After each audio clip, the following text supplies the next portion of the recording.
जय जगन्नाथ समस्त को मो तरफ भी आ बाबू तरफ भी। तो बाबू को जब भी मो कैमरा सामना को लेकिन आसे सी बहुत ही लाज करे आ बहुत ही हसे। तो डेली डेली तरकारी खाई खाई बोरिंग लगला भाविली आज टे भजा भजी करनवा।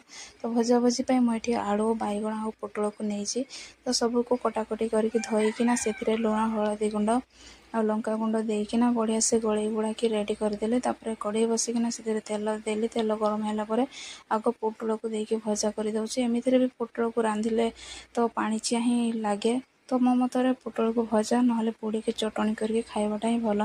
तो जितेबाला भी तरकारी खाई खाई बोरिंग लगे मझे मझे निहाती टिके पोड़ा पोड़ी गोटा भजा करके खाइबा भी निहाती दरकार। आजिकल जो पनीपरिबा तो से जो केमिकाल पड़ुची तो जिते जहाँ भल उपाय पनीपरिबा को रांधिले भी तार टेस्ट आग परी आउ लागुना निहाती भाव। तो आपण मानक गोटा भजा खाइबा को भल लगे ना तरकारी खाइबा को भल लगे तो कमेंट रे मते निहाती जणाइबे। तो एपटे देखो मोर भजा भजी होइकी रेडी हो गलानी। तो मु चलिली खाइबा को। तो वीडियो जदि आपण माने देखुछन तो निहाती गोटे लाइक करदेबे। रहिली जय जगन्नाथ।